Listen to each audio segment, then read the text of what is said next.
true audit, because we will find out what they have been doing, and they know that within the midst of a crisis, we'll have to have a revamping of the system. The monetary crisis, though, will elicit all other kinds of attempts. Internationally, they'll try to come in and take care of it and start their own currency. But it wouldn't be that difficult for us to just look to the Constitution for guidance. They're not permitted to print money. We're not even allowed under our Constitution to have paper money, because the founders were outraged by the inflationary crisis of the continental money, and they didn't want that to happen again. But the Federal Reserve is bad for a lot of reasons. It's secret, passes out, takes care of their friends. But one of the reasons why I detest the Fed the most is the fact that it facilitates big government. Because, you can tax just so much and you can borrow just so much. If you did not have a Fed that would buy government debt, if we in the Congress spent too much and started borrowing, what would happen? Interest rates would go up, and the Congress would have to quit. So without a Fed, we could never have gotten into this crisis.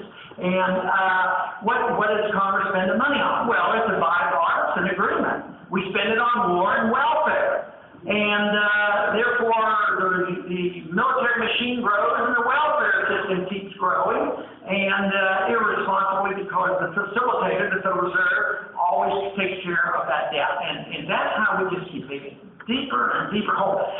When I talk to many young people, younger than this audience, it doesn't seem to be difficult for most people to grasp this whole idea of, oh, you need some money, just print it. They know we can't do it. We go to jail for it. So we end up allowing the Fed to do it in secrecy and think the money won't lose value. It is just astounding that we as a people have allowed our government to do this. But since this crisis is coming, we have to prepare our way and understand. This is why I'm so delighted when I meet young people and they say that what I've been fascinated with is my introduction through some of the things that I've said into Austrian economics, because there's so many answers there for what we can do. And this would be a great step in the right direction, and it is part of the freedom philosophy. We want limited government, obviously, and we want to limit our spending. But we also have to understand economic problems and economic theory. Because too many people think that it's necessary always to have the government there, that you couldn't do it. You don't want any regulations at all. I've made statements. We don't need a bunch of regulators up in Washington. Or does that mean you don't want any regulations? You want regulations for the marketplace.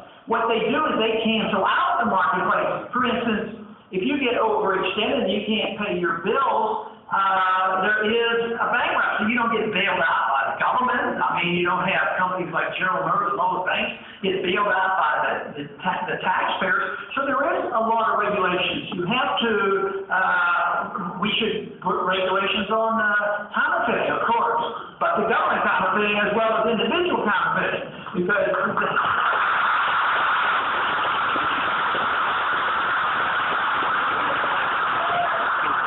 so there's too often, if you're defending the free market, you'll be charged with you don't care about anything, you don't care about the people, you don't care about regulation. But free markets are very, very tough regulation. Even in environmental issues, you say, oh, you don't have, what would happen if we didn't have all these federal government regulations to protect our environment? Well, what right does anybody have to move to a neighbor's property? You don't have a right to do that. If it's a strict property right, which was neglected back in the Industrial Revolution, property rights were not cared about, and government and industry polluted our waters and our air. But in a free society, you don't have a right to. So there are a lot of strict regulations, and it restrains government activity. So we have a lot of challenges before us, but we have to decide first what should the role of government be. I don't find that all that complex. I mean, studying the history of economics and my personal desires, I think the most we should ever ask from our government is to protect our liberty.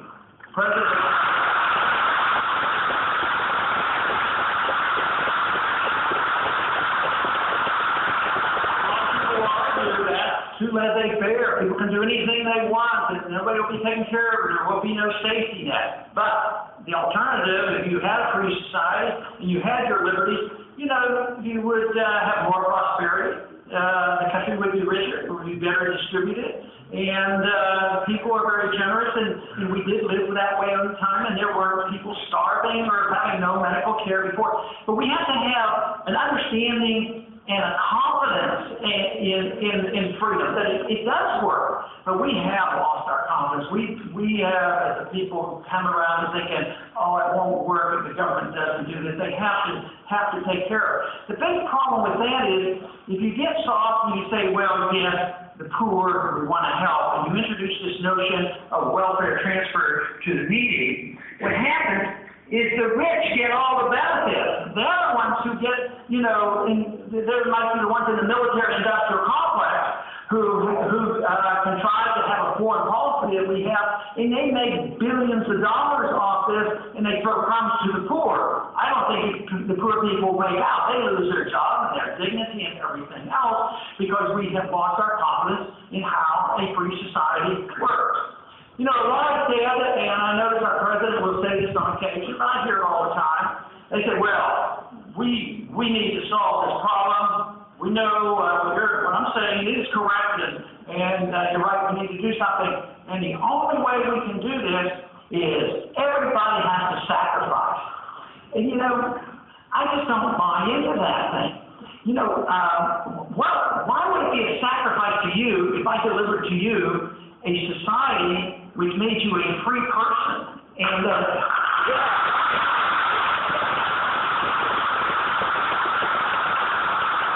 if you weren't living off the government, if you are living off the government, yeah, you might lose something, but it should be construed that we all have to sacrifice. What if I would say to you, okay, you're going to have property rights, and the government can't tell you how to use your property as long as you don't use your property and hurt somebody else? What if I say to you that, yes, in a free society, nobody's going to take care of you, but there'll be jobs, and you can go out and work, and the government has no right to your income?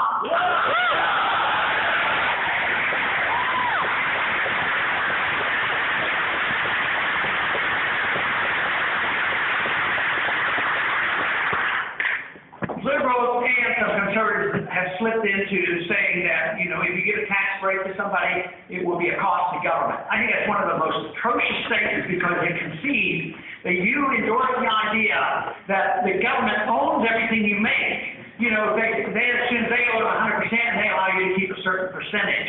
You should own 100%, and when we need to take care of each other, ourselves, and our family and friends, we do this in a voluntary manner.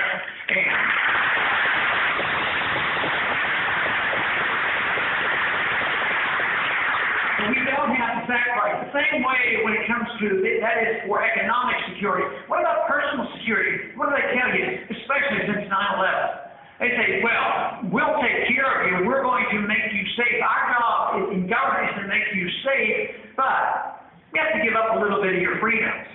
I don't think you ever have to do that, because I think if you do, as it was said many years ago, that you give up both your safety and your security and your privacy. So it has no benefit to it to give up our security, to give up our liberties for our security.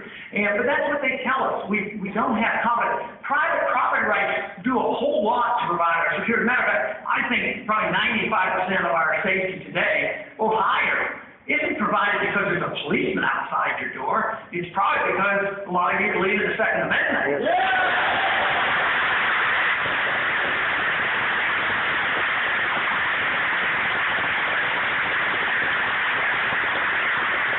I've said many times why our foreign policy helps encourage those individuals who become hateful toward us and willing to do us great harm.